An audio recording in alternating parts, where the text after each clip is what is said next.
at that moment. When I found out I was having the pleasure of sharing the stage with none other than Blaq, I was like, whoa, am I ready for this? But I know when I'm anointed for things, I'm going to walk in my glory. And so I'm grateful to have the opportunity to introduce a man of God who has represented Chi-Town for over 30 years in the entertainment industry.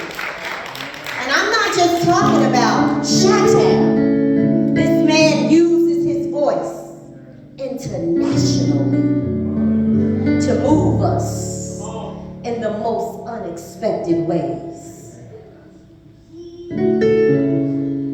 He is an award-winning spoken word artist.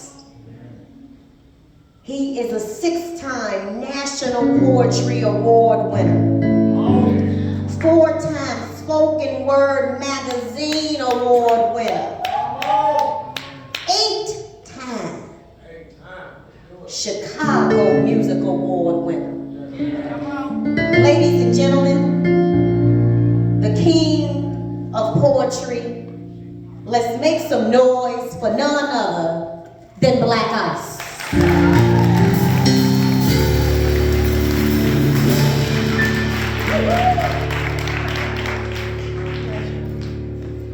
Y'all just don't know what today has done for me.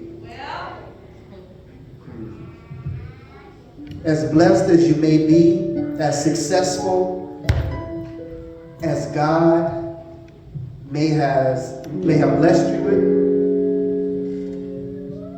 there's still times when you get weak. There's still times when it just seems like maybe there were some things in my life that I should have did different, or maybe there was some, you want to go back and kind of relive things. What if this and what if that? The death of my son the pain of that death has never gone away. But it has become manageable. When my son passed away, I wasn't on speaking terms with God for a minute. I said, God, out of all the people you had to choose from, the people hanging out in front of the liquor store, the rapists, the people out there doing the drive-bys, why didn't you take my son? And I even tried to bargain with God when I was in the hospital and my son was taking his last breath. I said, God, why don't you take me and leave my son here? But with every situation, there's a purpose. In your pain, there's purpose. I now have a scholarship in my son's name, the Tyrone Hawthorne Cancer Scholarship Foundation. And we send young men to college in my son's name. I'm in the juvenile detention centers and in the schools mentoring young people. And I tell them, my son ain't here, but you got to live for him. I need you to graduate. I need you to stay off these streets. I need you to be the son that I no longer have. So I wrote this piece called E.G.O. Everybody say E.G.O. E.G.O. It's an acronym that stands for easing God out. Never would have made it. Never could have made it. Without you, I would have lost it. Now I see you were there for me, and I never would have made it. I just know that I never would have made it. I had thoughts of suicide. Never could have made it. I wouldn't be here today. I would have lost it. But now I see. Now I see how you were there for me. Hey God, where you at? I've been looking for you. Seems like you've been been avoiding me or something. And I've been searching for you for years with no answer, just anticipation. And I've been going through this transformation, but every time I call on you, God, it's like I get put on hold. And they say that you hear all and that you see all, but seems like you ain't never available, God, when I call. See, y'all, I remember it was January 91. I had just left Simeon's Martin Luther King ceremony speaking. I wasn't feeling too well that day. Little did I know that all the while, my appendix had been leaking. And where were you, God? Just when I thought nowhere to be found. And if it wasn't for my son's mother convincing me to go to St. Bernard's that night, Black Ice wouldn't be here with y'all right now. And where were you at, God, that morning when I went to work and when I got to 123rd and Kesey, right by the cemetery, this lady ran the light. The last thing I saw, y'all, was headlights. A 3-car collision that almost took my life, but where were you, God? And where were you at, God, when my mother was stricken with cervical cancer? She's been going to the Kingdom Hall, serving him since before I was born, and we both called on you, and you still didn't answer. Come on, God, this is my mother. Tell me, is this how you treat all your sons and your daughters?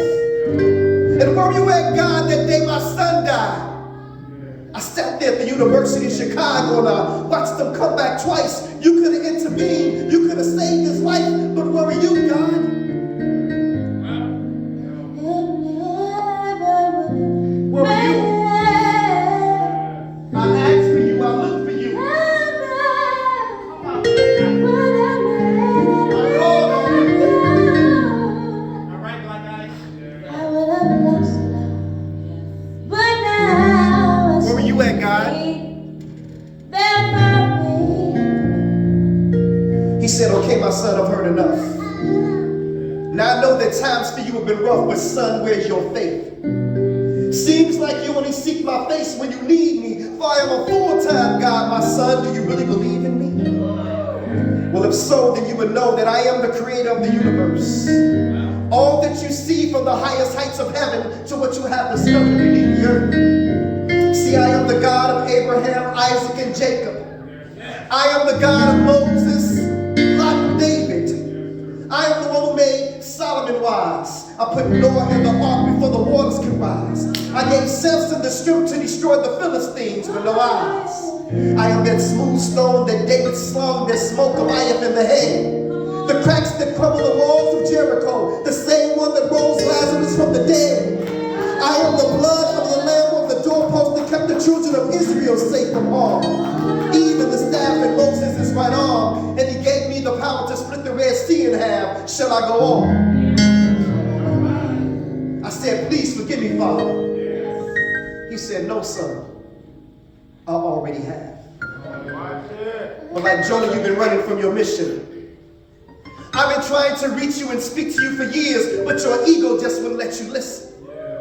When your appendix was spreading poison through your body, I was the voice that spake to your son's mother warning you. And do you remember what you promised me, my son?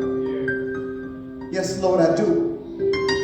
I promise you that if you allow me to make it through, that I will turn my life over to you. But what did you do? You continued to play. So I spoke to you again in the form of a 3-car collision, but I allowed you to walk away that day. And have you ever asked yourself the question why the accident was by a gravesite? I was showing you that the road that you were traveling on ended at the cemetery if you didn't change your life. But you still didn't listen. And as for your mother's cervical cancer, I am the reason why your mother's cancer is in remission. And I know your son's gone. But his body was sick, so I relieved him of his pain and I called him home. And yet and still I stayed by your side. All those moments that you felt alone, yet you still rejected my truth. If you only could have put your ego to the side and listened to all those whom I sent to you. Lord, you mean to tell me all the while I was waiting to hear from you? You were sending me messages through all those whom I rejected. Yes, my son, this is true. And instead of focusing on the guides, submit to the truth that you find inside. subtracts and divides, but my God is the one who adds and multiplies. I'm telling y'all, he opened my eyes.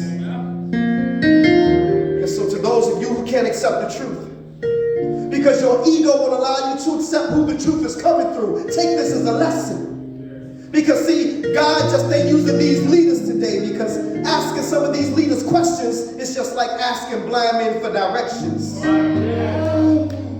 But it's the truth that counts. And in this case, my ego just wasn't my ego. But my ego was easing God out. I'm strong.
Yeah. We love